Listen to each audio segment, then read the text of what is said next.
কলার কাঁধি কাটার পর ক্ষেত থেকে গাছ ফেলে দেন চাষিরা, কিন্তু এই ফেলনা জিনিসটি যে কত মূল্যবান তা কেউ জানেই না। উদ্যোগ নিলে কলা গাছের এই খোসা বেচেই মাসে আয় করা সম্ভব ১০০ কোটি টাকা। অবিশ্বাস্য মনে হলেও সত্য, কলার খোসা একটি রপ্তানিযোগ্য পণ্য। বিশ্ববাজারে রয়েছে এর ব্যাপক চাহিদা। সঠিক পরিকল্পনা, প্রসেসিং এবং কৌশল জানলে বিদেশে খোসা রপ্তানি করে বিপুল অঙ্কের টাকা মুনাফা করার সুযোগ রয়েছে। কলার খোসায় রয়েছে উচ্চমাত্রার পটাশিয়াম, ফসফরাস, ফাইবার এবং অ্যান্টিঅক্সিডেন্ট, যা সার, পশুখাদ্য প্রসাধনী, টেক্সটাইল এবং বায়োফুয়েল সহ বিভিন্ন শিল্পে ব্যবহৃত হয়। কলার খোসা থেকে তৈরি প্রাকৃতিক জৈব সারের ব্যাপক চাহিদা রয়েছে ইউরোপ, আমেরিকা ও অস্ট্রেলিয়ায়। খোসা শুকিয়ে গুঁড়ো কিংবা পেস্ট করে প্যাকেট করতে হবে। তারপর রফতানি করলে প্রতি কেজির দাম পাওয়া যাবে ৬৫০ থেকে ২৫০০ টাকা। মাসে ১০০ টন রফতানি করতে পারলে আয় হতে পারে ১০ কোটি টাকা। কলার খোসা থেকে তৈরি করা যায় উৎকৃষ্ট মানের পশুখাদ্য।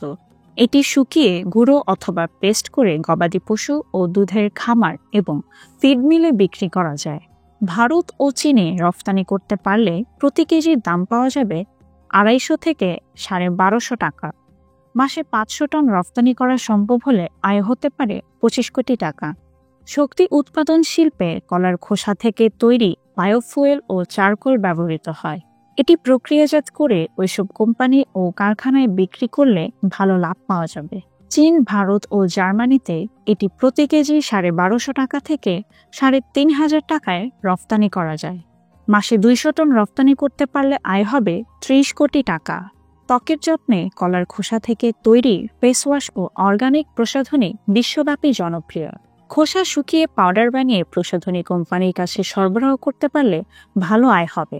এছাড়া দক্ষিণ কোরিয়া, জাপান ও ইউরোপে প্রতি কেজি ২৫০০ টাকা থেকে ১২৫০০ টাকায় রপ্তানি করা যায়।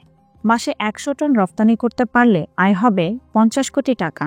কলার খোসার ফাইবার থেকে এখন পরিবেশ বান্ধব ব্যাগ ও পোশাক তৈরি হচ্ছে। খোসা থেকে সেলুলোজ বের করে ফাইবার তৈরি করে টেক্সটাইল মিল ও ব্যাগ তৈরির কারখানায় বিক্রি করা যায়। ইউরোপ, জাপান ও কোরিয়ায় প্রতি কেজি ১৮০০ থেকে ৭৫০০ টাকায় বিক্রি করা সম্ভব।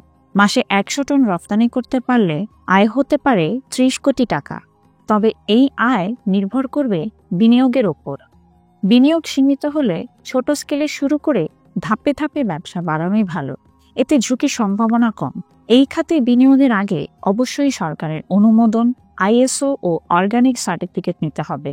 সবকিছু রেডি হলে আন্তর্জাতিক ক্লায়েন্ট ও বাজার খুঁজতে B2B platform, Alibaba, export hub, TradeKey কিংবা সরাসরি আমদানিকারকদের সাথেও যোগাযোগ করতে হবে। সোশ্যাল মিডিয়া ও ওয়েবসাইটের মাধ্যমেও মার্কেটিং করে ক্রেতা পাওয়া যায়। ফেলে দেওয়া কলার খোসা যে কোটিপতি হওয়ার সুযোগ করে দিতে পারে তা অনেকেরই জানা নেই। তাই সঠিক কৌশলে প্রক্রিয়াজাত করে রপ্তানি করতে পারলে সহজেই ১০০০ কোটি টাকার এই বাজারে প্রবেশ করতে পারেন যে কেউ।